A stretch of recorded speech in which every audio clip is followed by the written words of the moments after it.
Hello everyone, welcome to Young Minds. और आज के इस वीडियो में हम लोग aldehyde, ketone and carboxylic acid का कंप्लीट वन शॉट रिवीजन सिर्फ 10 मिनट के अंदर देखने वाले हैं, जिसमें मैं आप सभी को मोस्ट इम्पोर्टेंट क्वेश्चंस जो कि पीवाईक्यू थे सीबीएसई और आरबीएसई दोनों के लिए, प्लस में मोस्ट इम्पोर्टेंट पॉइंट्स जो कि इस चैप्टर में है, उसके अलावा hand written notes, short notes, सिर्फ 4 पेजेस में ये कंप्लीट चैप्टर फिनिश किया हुआ है हमने। इंपॉर्टेंट नेम रिएक्शंस, ठीक है। इसके अलावा सारे जो भी क्वेश्चंस बोर्ड एग्जाम में आ सकते हैं या फिर आ चुके हैं, केवल 10 मिनट का ये वीडियो है। इस वीडियो को लास्ट तक ज़रूर देख लेना, ये चैप्टर कंप्लीट आपको याद होने वाला है। तो गाइज स्टार्ट करते हैं आज की वीडियो। पहला पॉइंट हमारे पास में है, बेंजल्डिहाइड फेलिंग टेस्ट नहीं देते। बेंजल्डिहाइड क्या होता है, आप स्ट्रक्चर देख सकते हो। बेंजीन के ऊपर CHO ग्रुप अगर प्रेजेंट होता है तो इसे हम बेंजल्डिहाइड कहते हैं, और हमें याद रखना है कि ये फेलिंग टेस्ट नहीं देते।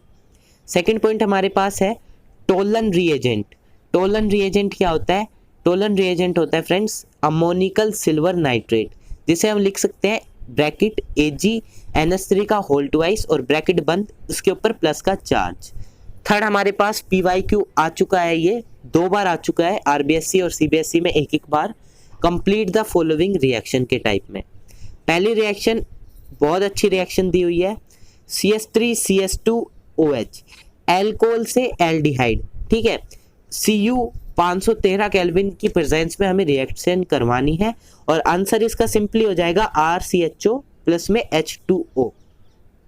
सेकंड मोस्ट पॉपुलर रिएक्शन है इस चैप्टर की, और सबसे आसान रिएक्शन यही है, और बच्चों को सबसे ज़्यादा यही रिएक्शन याद रहती है, रोजन-मुंड रिएक्शन। RCOCl प्लस में H2 PDBSO4 की प्रेजेंस में एल्डिहाइड बनाएगा, और H2 सॉरी यहाँ पे एक मिस्टेक है, H2 नहीं, यहाँ पे ये HCl गैस को रिलीज करेगा। तो यहाँ पे आप करेक्शन कर लेना नोट्स में कि यहाँ पे हो जाएगा HCl।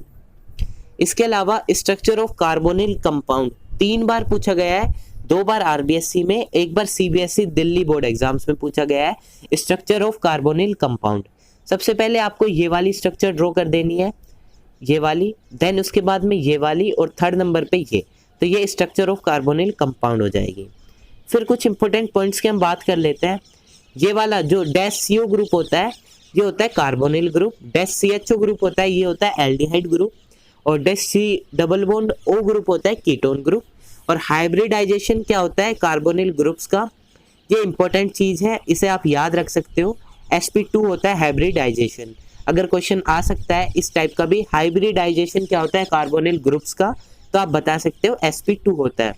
फिर 2 बार PYQ में एक क्वेश्चन आया हुआ है, इसे आप बिल्कुल इंपॉर्टेंट लगा सकते हो, और मोस्ट प्रोबेबल ये क्वेश्चन इस साल रिपीट हो सकता है, तो इस क्वेश्चन को अच्छे से याद कर लेना। क्वेश्चन कहता है कि aldehyde is more reactive toward nucleophilic addition reaction than ketone, why? यानी कि कीटोन से ज़्यादा एल्डिहाइड मोस्ट रिएक्टिव क्यों है NaR के उसमें न्यूक्लियोफिलिक एडिशन रिएक्शन की तरफ?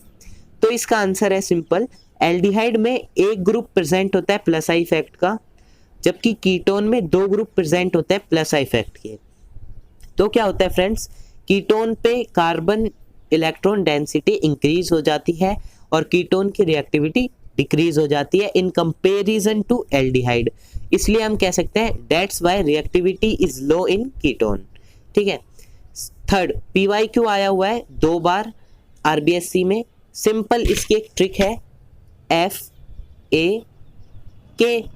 FAK, यानी कि सबसे पहले फॉर्मल्डिहाइड, उससे कम है एल्डिहाइड, और थर्ड नंबर पे है ketone.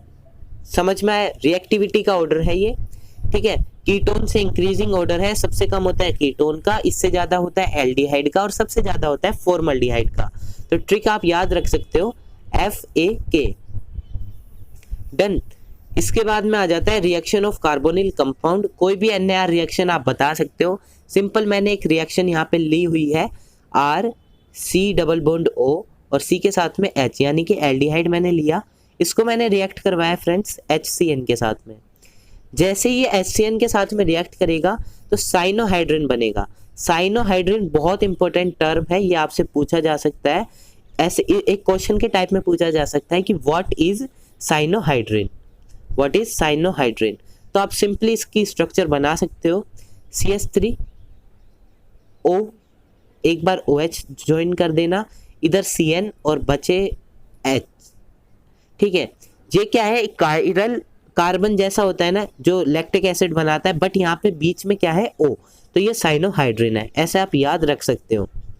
Tollens test, Tollens test क्या होता है कि एल्डिहाइड ये वाला टेस्ट देते हैं, ठीक है, और प्रोपेनॉल और प्रोपेनल में डिफरेंस फाइंड करने के लिए ये वाला टेस्ट हम लोग करते हैं, यानी कि कीटोन और एल्डिहाइड में डिफरेंशिएट करने के लिए ये वाला टेस्ट यूज़ किया जाता है।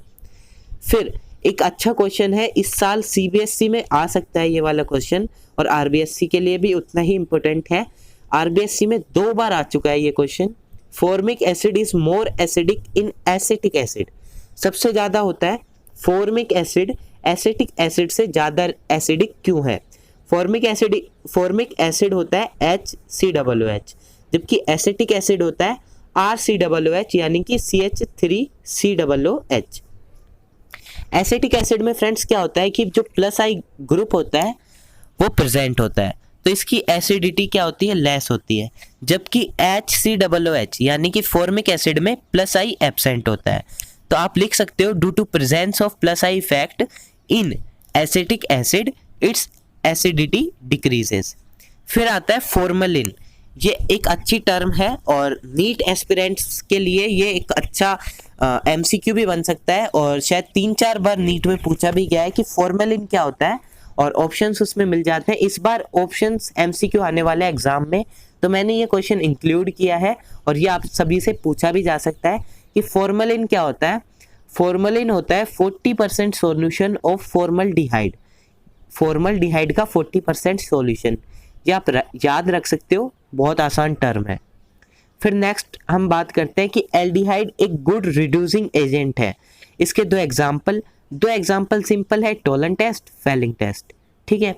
फिर एक अच्छा क्वेश्चन पूछा जाता है फिनोल और कार्बोक्सिलिक एसिड में डिफरेंस की एक रिएक्शन, तो ये सिंपल क्या होती है कि OH प्लस में NaHCO3 के साथ में आप रिएक्ट करवा दो, नो रिएक्शन होगी, ठीक है। या फिर आप RCOOH को NaHCO3 के साथ में रिएक्ट करवा दो और RCOO Na बन जाएगा प्लस में CO2, तो फिनोल तो रिएक्शन देगा नहीं, जबकि कार्बोक्सिलिक एसिड ये रिएक्शन दे देगा, तो सिंपली आप कह सकते हो कि ये डिफरेंशिएट हो चुका है। फिर क्लोरोएसिटिक एसिड फ्लोरोएसिटिक एसिड से ज़्यादा क्यों होता है, रिएक्टिव मोर एसिडिक क्यों होता है? आप सिंपली लिख सकते हो F has more minus I effect. Acidic के लिए हमेशा आप लिखोगे मोर माइनस आई इफेक्ट, ये याद कर सकते हो आप। फिर और ये क्वेश्चन आप देख सकते हो, सोडियम एसिटेट से मीथेन बनाने का फॉर्मूला। सोडियम एसिटेट क्या होता है फ्रेंड्स, CH3COONA, इसको NaOH के साथ हमें रिएक्ट करवा दो CO की प्रेजेंस में, ये मीथेन बना देगा प्लस में Na2CO3 बना देगा। कार्बोक्सिलिक एसिड मोर एसिडिक होता है फिनोल से, क्या होता है कि कार्बोक्सिलेट आयन में ये फॉर्म करता है एक स्टेबलाइज थ्रू रिजोनेंस, ठीक है। तो कार्बोक्सिलेट आयन हायर स्टेबिलिटी को एग्जिबिट करते हैं in compare to phenoxide ion, इसे आप याद कर सकते हो, ये लैंग्वेज टर्म है। फिर एक इंपॉर्टेंट नेम रिएक्शन पूछी जाती है हम सभी से, MPV मीरवेन पोंड्रोफ वर्ली रिएक्शन, और बहुत सिंपल, आपकी बुक्स में ये बहुत ज़्यादा बड़ी दी हुई होती है, मैंने बहुत ज़्यादा सिंपल आप लोगों के लिए लिख दिया है यहाँ पे। सबसे पहले RCOR, ओके, इसको आप एल्यूमिनियम एल्कोक्साइड की प्रेजेंस में रिएक्ट करवा दो, RCOH और RCH, ये सिंपली बन जाएगा, इसे आप याद कर सकते हो। फिर आता है एल्डोल कंडेंसेशन, इसका आप स्क्रीनशॉट ले सकते हो या फिर मैं नोट्स में प्रोवाइड करवा दूंगा, ये आपको आती होगी एल्डोल कंडेंसेशन रिएक्शन। फिर आता है ABCD फाइंड करने वाली रिएक्शन, तो ये वाला क्वेश्चन आप इसके लिए देख सकते हो। बाकी ऐसे क्वेश्चंस बोर्ड एग्जाम्स में पूछे नहीं जाते, फिर भी अगर माइट पॉसिबल 20% पॉसिबिलिटी है कि ऐसा क्वेश्चन बोर्ड एग्जाम्स में आए, तो आप नोट्स में से पढ़ सकते हो। अब आती है इंपॉर्टेंट नेम रिएक्शन, राइमर-टाइमन रिएक्शन, ठीक है। राइमर-टाइमन रिएक्शन क्या होती है, फिनोल प्लस में CHCl3 और 3KOH और सलाइसल्डिहाइड बनाती है, बहुत पॉपुलर रिएक्शन है और बहुत आसान, ठीक है। फिनोल से पिक्रिक एसिड कैसे बनता है, फिनोल को सिंपली कंसंट्रेटेड HNO3 के साथ में रिएक्ट करवा दो, 2,4,6 ट्राई नाइट्रोफिनोल बन जाएगा और इसे ही हम पिक्रिक एसिड कहते हैं। फिर हम देख लेते हैं टोलन टेस्ट। टोलन टेस्ट क्या होता है? इसका रिएजेंट मैंने वीडियो की स्टार्टिंग में आपको याद करवाया था, आपको अब तक याद होगा, ammoniacal silver nitrate. Tollens test होता कैसे है वो सिंपली आप समझ सकते हो। टोलन टेस्ट के लिए हमें क्या करना पड़ता है? एक एल्डिहाइड लेना पड़ता है। एल्डिहाइड हमने लिया, ठीक है। एल्डिहाइड जैसे हम लेंगे RCOH हमने एल्डिहाइड लिया, हमें इसको इंटू 2 से रिएक्ट करवा देना है, इसका रिएजेंट इंटू 2, ठीक है। और 3OH माइनस की प्रेजेंस आप दिखाना चाहो तो दिखा सकते हो, तभी ये रिएक्शन पॉसिबल होगी। ये क्या बना देगा? RCO माइनस और 2Ag। 2Ag बहुत इंपॉर्टेंट टर्म है और ये बोर्ड एग्जाम्स में पूछी भी जाती है। 2Ag ये क्या होता है फ्रेंड्स? सिल्वर मिरर, इसको टर्म दी जाती है सिल्वर मिरर। आपसे बोर्ड एग्जाम्स में MCQ के टाइप में पूछा जा सकता है कि सिल्वर मिरर क्या होता है, तो आप लिख सकते हो 2Ag और फिर ये 4NH3 को बाहर छोड़ देगा। फैलिंग टेस्ट के रिएजेंट मैंने वीडियो की स्टार्टिंग में आपको नहीं बताए थे, अब आप याद कर सकते हो।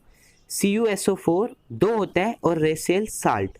रेसेल साल्ट ये आपको स्ट्रक्चर दिखाई दे रही है, COONA प्लस CH3HOH और COOK माइनस। ये टेस्ट भी एल्डिहाइड के साथ में ही होगा। और 2Cu2 प्लस, इसका रिएजेंट हमें क्या लेना है रिएक्शन में?